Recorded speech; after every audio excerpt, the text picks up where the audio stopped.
इसी गांव में एक शिकारी रहता था और वो रोज शिकार करके अपना और अपने बच्चों का पेट पालता।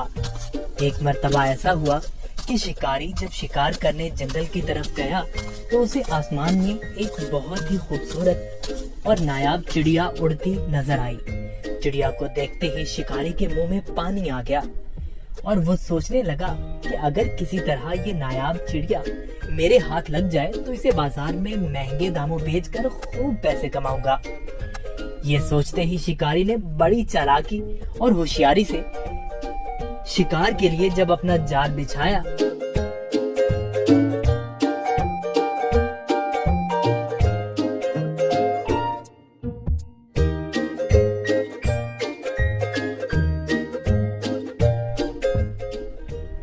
तो उसमें वो खूबसूरत चिड़िया फंस गई।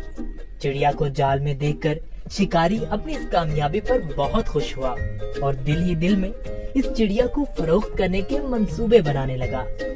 चिड़िया जाल से बाहर निकलने के लिए खूब फड़फड़ाने लगी, लेकिन जब चिड़िया की सारी कोशिशें नाकाम हो गई और उसे जाल से आजाद होने की कोई सूरत नजर न आई, तो उसने मायूस होने के बजाय बड़े इत्मीनान से शिकारी की तरफ देखा और कहने लगी,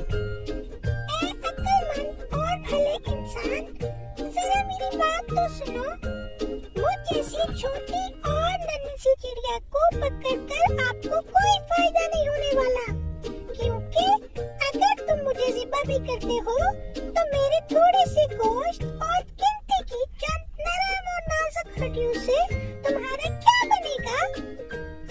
और अगर तुम मुझे बाजार में फरोख्त भी करते हो तो तुम्हें कितने रुपए मिलेंगे?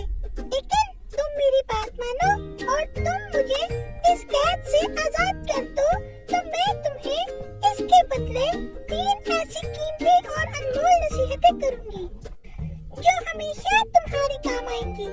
इनमें से पहली नसीहत मैं तुम्हारे हाथ पे बैठ के करूंगी और नसीहत ऐसी होगी जिसे सुनकर तुम्हारा खून और बढ़ जाएगा, और दूसरी नसीहत दीवार पर बैठकर करूंगी जो बहुत ही आला और कारामद होगी। इसके बाद तीसरी और आखिरी नसीहत दरख्त की शाख पर बैठकर करूंगी। इसलिए अब तुम्हारी अक्लमंदी का यही तकाजा है कि तुम मुझे आजाद कर दो और मेरी इन तीनों नसीहतों पर अमल करके दुनिया में बड़ा नाम कमाओ। शिकारी ने चिड़िया की ये पेशकश सुनकर थोड़ी देर सोचने और गौर करने के बाद उसकी बात मानते हुए जाल की रस्सी खुद खोल दी। रस्सी खुलते ही चिड़िया उड़कर शिकारी के हाथ पर आ बैठी। पहली नसीहत करते हुए कहने लगी, किसी भी नामुमकिन बात पर कभी यकीन न करना, चाहे कोई भी कहे। ये बोलकर चिड़िया अपने वादे के मुताबिक फिर उड़ी और दीवार पर जा बैठी। वहीं से दूसरी नसीहत करने लगी, गुजरी हुई किसी भी बात का गम कभी न करना। मेरे इस छोटे से वजूद में 10 दिरहम का एक ऐसा कीमती मोती है जिसकी मिसाल पूरी दुनिया में कहीं नहीं, और इस महंगे मोती को पाकर तुम और तुम्हारे घर वाले खूब ऐशो इशरत से जिंदगी गुजार सकते थे, मगर तुम्हारी किस्मत पर अफसोस, तुमने मुझे आजाद करके एक बेमिसाल मोती अपने हाथों से खो दिया। इतना सुनना ही था कि शिकारी जोर जोर से इस तरह रोने और चिल्लाने लगा जैसे उसका कोई अपना करीबी रिश्तेदार मर गया हो। रोते रोते बार बार ठंडी आहें भरता और कहता, हाय हाय मैं तो लुट गया, बर्बाद हो गया। अरे मुझ बेवकूफ ने क्या कर दिया, हाथ आए खजाने को खो दिया। ऐसी नादिर चिड़िया क्यों आजाद कर दी। शिकारी जब खूब रो धो चुका तब चिड़िया ने उसे मुखातिब करते हुए कहा,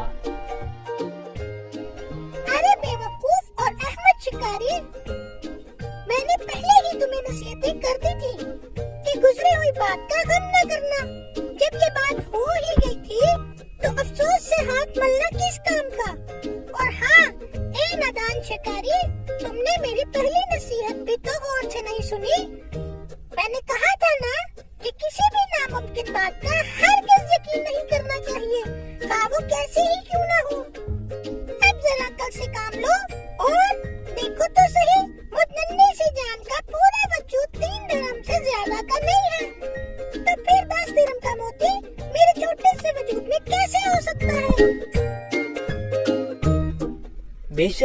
तुम ठीक ही हो।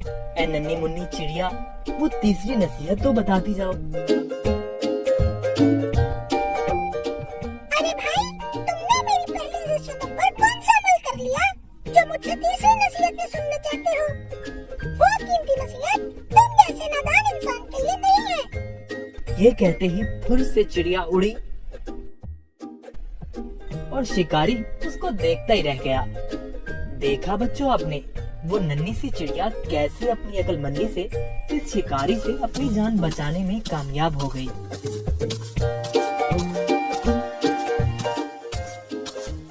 किसी बेवकूफ को नसीहत करना ऐसा है जैसे बंजर जमीन में बीज डालना। अगर आपको हमारी वीडियोस अच्छी लगी हो तो इसको लाइक करें, शेयर करें और हमारे चैनल को सब्सक्राइब करें। शुक्रिया।